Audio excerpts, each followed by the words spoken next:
10 महाविद्या पर चर्चा हम माँ तारा से शुरू करते हैं। तारा नाम क्यों है उनका शास्त्र कहते हैं। संसार तारिणी इति तारा, जो इस संसार से, इस जन्म और मृत्यु के चक्र से हमें पार ले जाए, वह ताड़ा है।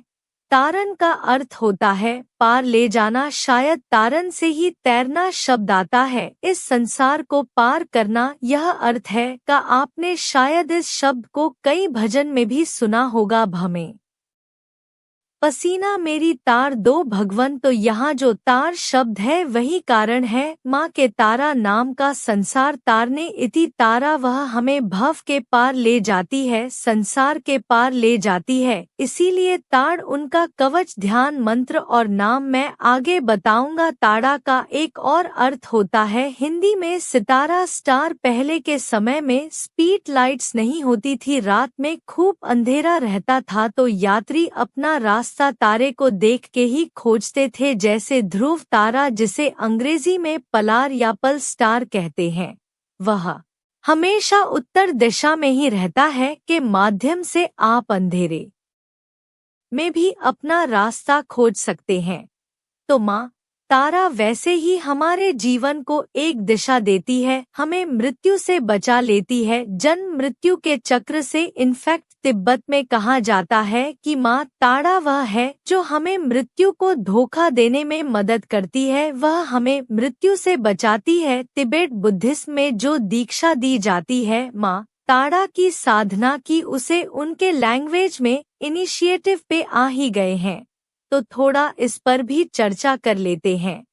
तिब्बत में माना जाता है कि माँ तारा ही उनकी रानी है, उन्होंने ही तिब्बत को बनाया है। तिब्बतन बुद्धिज्म का बहुत बड़ा हाथ है कि आज हम माँ तारा के बारे में जान पा रहे हैं।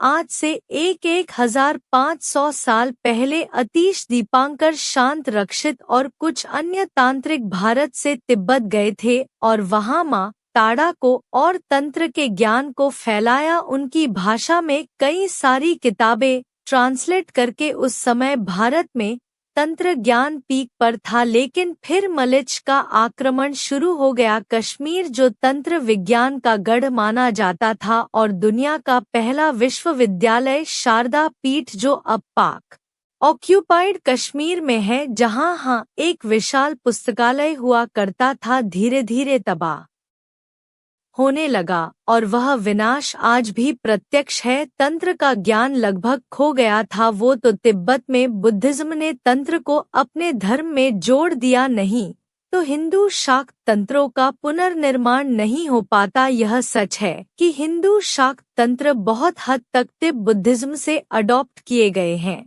और तिब्बत बुद्धिज्म खुद एडेप्टेशन है हिंदू आगम शास्त्रों का, जो अब लगभग खो चुके हैं। इसीलिए हमें कई समानताएं मिलती है तिबेट बुद्धिज्म और सनातन धर्म के तंत्रों में। उनकी महाजन तारा हमारी उग्र तारा है, उनकी तारा कुरुकुल्ला बिल्कुल हमारी माँ तारा की तरह है। और कुरुकुल्ला नाम क्या यह कुल संप्रदाय से इंस्पायर्ड था, कह नहीं सकते। उनके गले में 5 खोरियों की माला है, यह 52 खोपड़ी 52 अक्षर हैं संस्कृत अल्फाबेट के, और क्योंकि तारा देवी मात्रिक है अर्थात पड़ा वाक या शब्द ब्रह्मा, इसीलिए वह इन अक्षरों को माला की तरह पहनती है। हालांकि बुद्धिस्ट इसको कैसे इंटरप्रेट करते हैं यह हमें नहीं पता, अब प्रतीक पर आ ही गए हैं। तो मैं माँ ताड़ा का ध्यान मंत्र आपको बताता हूँ। ध्यान मंत्र सहस्त्रनाम यह क्या है और इनका प्रयोग कैसे करना है, यह मैंने एक सेशन में बताया है, तो पहले उसे देख ले। प्रत्याघात माल विभूषित रवाम लंबोदरम भीमा व्याघ्र चर्म अवता कटो। मैं देवी तारा का ध्यान करता हूँ जो अपना बायां पैर आगे की ओर और दाहिना पैर पीछे की ओर खींचकर खड़ी है, जो दिखने में भयानक है और खोपड़ों की माला से सुशोभित है, जिनका पेट बड़ा है और उनका कद छोटा है, जो दिखने में डरावनी है और अपने कोल्हे के चारों और व्याघ्र चर्म अर्थात बाघ के खाल से ढकी हुई है। मैं हिंदी में आगे अनुवाद करता हूँ और संस्कृत को स्क्रीन पर दे दूंगा। जो यवन से संपन्न है, जवान है और 5 मुद्राओं से सुशोभित है, जिनके 4 भुजाएं हैं, अपनी बाहर निकली जीभ से जो बहुत डरावनी दिखाई देती हैं, लेकिन अपने भक्तों को हर तरह के वरदान भी देती हैं, जो अपनी बाई 2 भुजाओं में तलवार और काटने के लिए एक हथियार जैसे कैंची रखती है, और उनके 2 दाहिने हाथों में खोपड़ी का कटोरा और एक सफेद कमल है, जिनके बाल लाल भूरे रंग के हैं और उलझे हुए हैं और उनके छाती तक प्रवाहित हो रहे हैं। उन पर ध्यान किया जाना चाहिए, जिनकी 3 आंखें लाल रंग के नवोदित सूर्य की तरह चमकती हैं और उनके चेहरे को सुशोभित करती हैं।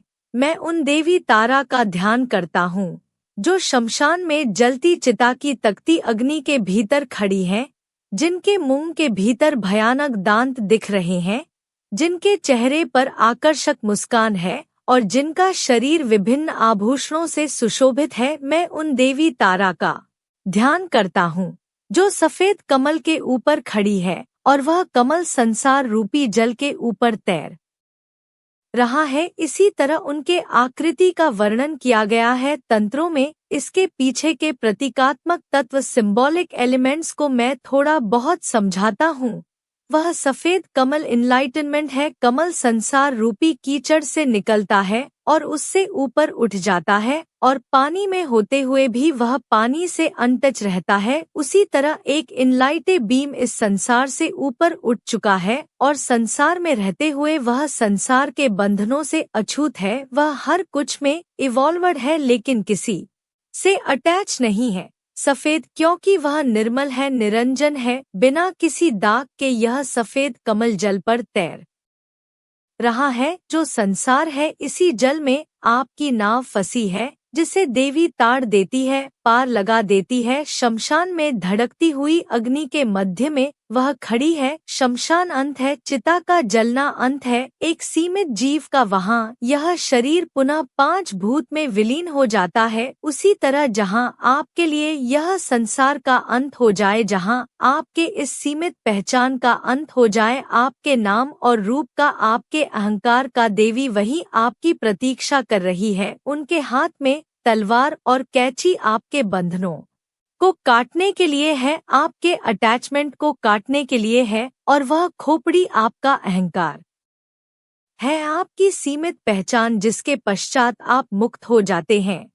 उस कमल की तरह जो उनके आखिरी हाथ में है, उनका पेट और स्तन बड़ा है और थका नहीं है। यह उनके मातृत्व का प्रतीक है। बड़ा पेट प्रेगनेंसी का प्रतीक है। वह माँ है जिनके गर्भ में सारा संसार है, और उनका खुला स्तन इसका प्रतीक है कि अपने बच्चों को तृप्त करने के लिए वह हमेशा उपस्थित है। मेरे घर से कुछ दूर तारापीठ है, जो शक्ति की साधना के लिए बहुत ही पावरफुल प्लेस माना जाता है। यह जगह इसीलिए भी प्रचलित है क्योंकि यहाँ माँ ताड़ा के एक साधक वामा क्षेपा ने अपनी साधना की थी। मैं इनकी कहानी कभी बताऊंगा। वामा मतलब वह जो वामाचार्य को फॉलो करते हैं, और क्षेपा मतलब पागल, जो उन्मत्त, एक मैड मैन की तरह व्यवहार करते हैं। वह एक महान साधक थे। कहा जाता है कि जब वह मुक्त हुए थे तो लोगों ने देखा कि माँ तारा स्वयं उन्हें अपनी गोद में एक बच्चे की तरह लेकर स्तन पान करा रही थी। वह जिनकी बुद्धि उनके जन्नांग में है, उन्हें इसमें भी गंदगी दिखेगी और उन्हें वैसे भी मुक्ति या इनलाइटनमेंट पाने का सपना देखना छोड़ देना चाहिए। माँ ताड़ा स्पेशली देवी आदि शक्ति का माँ स्वरूप है। उनके कई चित्रों में वह शिव को स्तन पान करा रही है, एक बच्चे की तरह। ताड़ा पीठ में एक बंगाली कविता बहुत प्रचलित है, शायद ज्ञान बाबू ने इसे लिखा था। मैं उसका हिंदी अनुवाद आपको सुनाता हूँ। आओ ताड़ा पीठ आओ, यदि तुम माँ को देखना चाहते हो, यहाँ मिलेगा तुम्हें अपनी माँ का स्पर्श। इस बात में कोई संदेह नहीं है यहाँ जाति का कोई भेद नहीं, क्योंकि मेरी माँ संपूर्ण जगत की माँ है। केवल माँ माँ पुकारो, माँ तुम्हें अपनी गोद में बिठा लेगी। यहाँ आओ और देखो, माँ बाहें फैलाई बैठी है तुम्हारी प्रतीक्षा में, विष की जलन को दूर करने के लिए। वह नीलकंठ शिव को स्तन पान करा रही है। यदि तुम यहाँ आओगे तो तुम्हें वामाक्षेपा के दर्शन होंगे। माँ का लाडला बेटा, उसने गीदड़ और कुत्तों के साथ भोजन किया। उन्हें अपना भाई कहकर भूखे जीवों का पेट भरने के लिए माँ अपने बच्चों को बुला रही है। तुम जहाँ भी हो आओ आओ यहाँ आओ। आज के लिए बस। श्री तारा देव्य नमः। ओम नमः। संगीत शिवाय जॉय तारा।